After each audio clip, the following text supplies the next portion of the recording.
Quick question. Do you think it's racist when white people are dressed up like this? Do you see any signs of racism here? Any signs at all? No matter how subtle. If your answer is no, then you might be Dutch. Let me tell you what this is all about. In the Netherlands, there's a yearly feast called het Sinterklaasfeest, named after the main character, Sinterklaas. If that sounds somewhat familiar, that's because the character Santa Claus was partly based on Sinterklaas, who in turn was based on a real person, Saint Nicholas. Now, Saint Nicholas was a Greek bishop who died on December 6th, 343. And after he died, his grave was moved to Spain. This is the basis of the legend of Sinterklaas. In the Netherlands, there is no overlap between het Sinterklaasfeest and Christmas. They are celebrated separately on different dates. But there are similarities between the character Sinterklaas and the character Santa. They are both old white men with big white beards who are known for giving presents to children.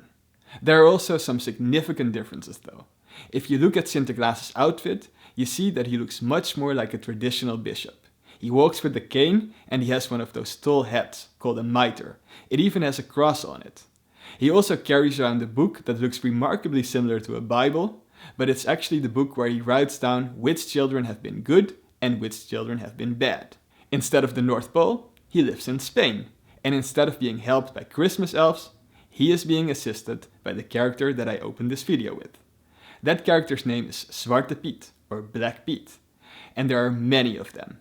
When the story is being told to children, Blackbeats are introduced as the joyful, energetic helpers of Sinterklaas. Sinterklaas also doesn't have a sleigh and reindeer, but a steamboat and a white horse. As the story goes, Sinterklaas and the Blackbeats prepare for the whole event in Spain, and this is even covered on TV by a children's show that imitates the news. They load up the steamboat with presents, they take the horse with them, and they set sail for the Netherlands. They generally arrive in one of the Netherlands' major cities. A lot of parents take their kids to see this in person, and other kids watch it on TV. This happens mid-November and it's a big event. Sinterklaas parades through the city on his horse, there are specific Sinterklaas songs, and the Blackbeats entertain the children and hand out Sinterklaas candy and baked goods. The following 3 weeks, Sinterklaas and the Blackbeats are supposedly in the country, and this means two things. One, they visit many places, from schools to sports clubs, so kids have an opportunity to interact with them in person. Two, they deliver presents at night. The way this works is as follows. Kids leave one of their shoes next to the fireplace at home before they go to bed. Sometimes they leave a carrot inside their shoe for the horse. Then Sinterklaas gets on his horse and rides his horse over the rooftops, stopping at every chimney where children live. Then Blackbeat goes down the chimney and leaves a small present inside the shoe. Many kids actually don't have a chimney or a fireplace, so they leave their shoes in the hallway. But through the power of imagination, this still works. Sinterklaas and the Blackbeats stay in the Netherlands until the evening of December 5th. That's when Sinterklaas celebrates his own birthday by giving every kid lots of presents. Sometimes he makes a personal appearance at home, and other times he has one of the Blackbeats drop off a bag of presents at the front door, knock on the door and run away before anyone can see him. It differs, but in any case, every kid receives lots of presents, lots of candy, chocolate bars in the shape of the first letter of their name, and as many tiny cookies as they can eat. There is no day except for maybe their birthday when they receive more gifts and more sugary food than on this day. So, we got blatant consumerism, lying to children, religious propaganda, racism, and animal exploitation, all in one feast. What's not to love? We're gonna focus on the racism though, because that's what the societal discussion in the Netherlands is about. And when I say discussion, I mean protest and death threats. So, the first question we gotta ask ourselves is, how did we even end up with this character? If we study history, we see that people first started dressing up as Sinterklaas in medieval times, about 1,000 years after the real Saint Nicholas died. So people who essentially knew very little about the actual guy just started cosplaying him, which is kind of weird when you think about it. For hundreds of years, Sinterklaas was actually depicted by himself, and he wasn't necessarily depicted in the way that we know him today. You see, at the time there were many different cultural and religious traditions. And while some people saw Sinterklaas as a friend to children and depicted him that way, others saw him more as a kind of boogeyman who had to scare children into behaving well. So what they would do was they actually covered Sinterklaas's face in soot, and they used that as a way to scare children. But at the same time, there was a story that his face was covered in soot because he threw candy down the chimney. So we were really dealing with the kind of Dr. Jekyll and Mr. Hyde Sinterklaas. It wasn't until the 19th century that Sinterklaas got a black servant. The first drawing of this servant appeared in a book from 1850. And it's clear from this book that the servant wasn't some kind of boogeyman or fairy tale creature. It was an actual human with naturally black skin color. Now the book doesn't specifically mention that this servant is a slave, but rich white guy with black servant in 1850? Let's not kid ourselves. From that point on, the character Sinterklaas wouldn't be used to frighten children anymore. He was the friendly old man, and it was Blackbeat's job to scare and punish the so-called bad children. This division of labor lasted for about a century, and after that point Blackbeat started becoming less scary and more goofy. His appearance also changed. He got bright red lipstick and golden earrings. And just to be clear, there was no doubt about the character's race. At the arrival ceremony in 1934, there were 6 Blackbeats, and they were all actual black men. They were sailors from Suriname who just happened to be in the harbor at the time. But at the same time, people also told the story that Blackbeat was black because of the soot in the chimney. So these two stories existed simultaneously. But don't think everyone was okay with Blackbeat. There's a long history of complaints. Let me name a few examples.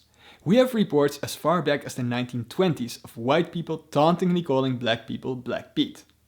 In 1930, a prominent Dutch white journalist criticized the feast and proposed having a black Sinterklaas with a white servant. At the end of World War II, black American soldiers who had helped liberate the Netherlands were shocked and outraged when Dutch people dressed up as Blackbeat. Even in Indonesia, people were complaining about it.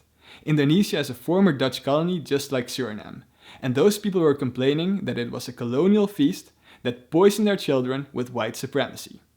In 1975, Suriname became independent and many black people moved from Suriname to the Netherlands. A lot of those people were also called Blackbeat.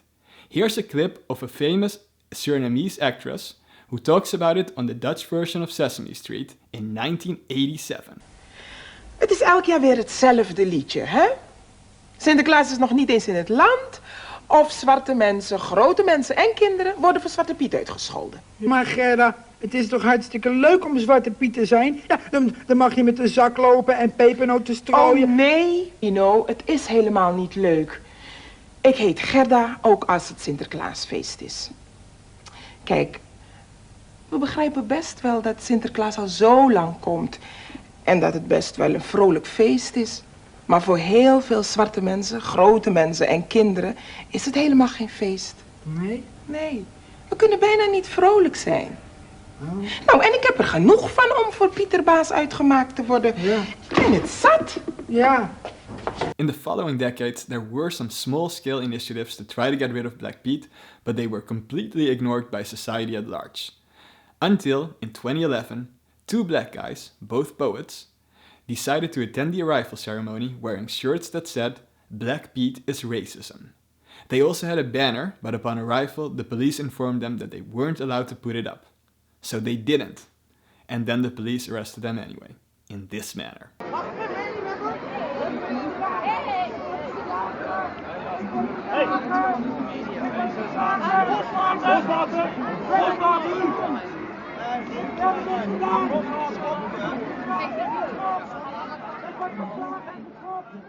If this looks like a completely disproportionate response to you, that's because it is. We are literally talking about 2 guys wearing shirts that the cops disagreed with. They didn't physically resist in any way. The incident has been investigated, and the ruling was that the officers in question had no right to arrest them to begin with, used disproportionate force, and violated their human rights.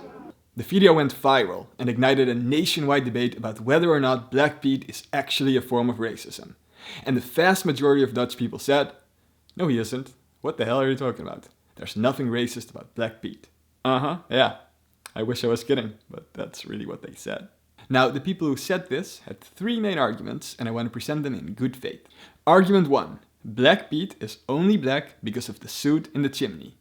Now, to be fair, people didn't just pull this out of their ass, they had actually grown up with the story. The problem is just that it doesn't take into account all the other stories that specifically state otherwise. Nor does it take into account the red lipstick, golden earrings, or afro. And it also doesn't explain why Blackbeat's outfit is always spotlessly clean. Argument 2. The character Blackbeat is an actual black person, but he's not a slave, because a slave would never be given such fancy clothes. While this argument is slightly better than the first one, this one doesn't take into account that the type of servant Blackbeat is most likely based on, a so-called page, was also a slave, just not the type of slave who worked on a plantation. Argument 3.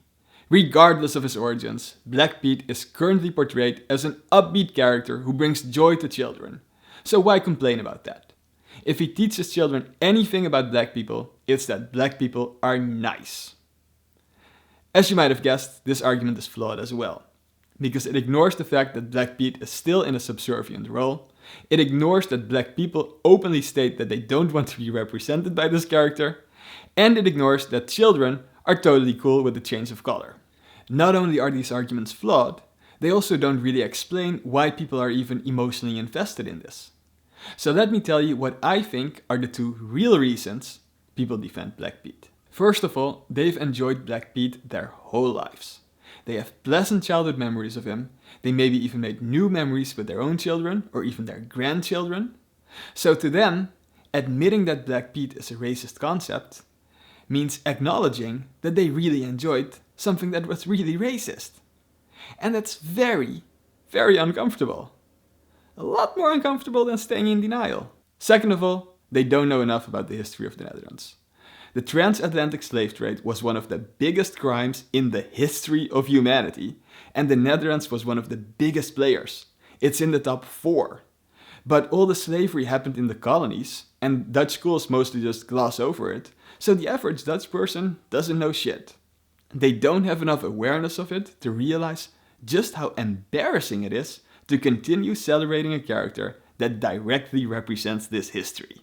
But those arrests in 2011 happened a decade ago, and you might be wondering, what happened since? Well, a lot. Let me give you the highlights. In 2013, people from the United Nations started asking the Dutch government questions about Blackbeat. In response, 2 guys started a Facebook page to keep Blackbeat black. This became the fastest growing Dutch Facebook page ever. That same year, people who opposed Blackbeat sued the mayor of Amsterdam for allowing Blackbeat at the arrival ceremony. After all, racism is illegal. And the judges actually ruled that it was indeed racist. But apparently it wasn't the mayor's job to judge that, and he should only concern himself with safety. The lawyer received death threats, by the way, as did many others who openly opposed Blackbeat. In 2014, one political party unsuccessfully tried to make it illegal to change the appearance of Blackbeat. Other parties believed that the government should stay out of it and let people fight it out on their own. That year saw the first signs of real change. Companies that produced Sinterklaas candy and other products realized that some of their products and packaging were becoming controversial. And that's not good for business, so they removed all depictions of Blackbeat. Meanwhile, Amsterdam became the first city to decide to phase out Blackbeat. They replaced him with Chimney Pete, a character that actually looks like he went through the chimney. In 2015, Nickelodeon became the first TV channel to air a show with Pete's that weren't wearing any face paint at all. And in 2016, a major Dutch TV network decided to replace all Blackbeats with Chimney Petes. All of this was extremely controversial. By then, Sinterklaas arrival ceremonies had protesters, counter-protesters, hundreds of police officers, and riot police. By 2017, a handful of major cities were well on their way to replacing Blackbeat with Chimney Pete. But those were the cities that were most ethnically diverse and internationally oriented. Almost everywhere else, Blackbeat was still the norm. That year, when anti-Blackbeat protesters were on their way to the main arrival ceremony, where they were legally allowed to protest, counter-protesters blocked the freeway so they couldn't get there. They blocked the fucking freeway. So not only did they oppose free speech, they actually put people in danger. Someone could have died. And for this, they were sentenced to 90 hours of community service. And most people in the Netherlands thought that this sentence was too harsh. In 2018, hooligans intimidated peaceful anti-Blackbeat protesters for hours, chanting racist slurs and throwing Sinterklaas candy, eggs, beer cans and bananas at them. The next year, a private meeting of anti-Blackbeat protesters was disturbed by people who smashed windows with baseball bats and threw fireworks at them. Over time, one thing became clear to many of the organizers of Sinterklaas arrival ceremonies. Ceremonies with Blackbeat attract peaceful anti-Blackbeat protesters, who in turn attract significantly less peaceful counter-protesters. So the only way to avoid tension and aggression is to switch to Chimney Pete. And that's why most municipalities have started that process by now. But do people actually agree with this? No. 6 out of 10 Dutch people still think that Blackbeat should stay black. And 8 out of 10 Dutch people maintain to this day that Blackbeat is not a racist concept. So we still have a long way to go. Thank you so much for watching. I'm gonna make more videos about cultural phenomena around the world, so if that sounds interesting to you, be sure to subscribe. Maybe even hit the bell if you want to get notified when the next video comes out, and I will see you next time.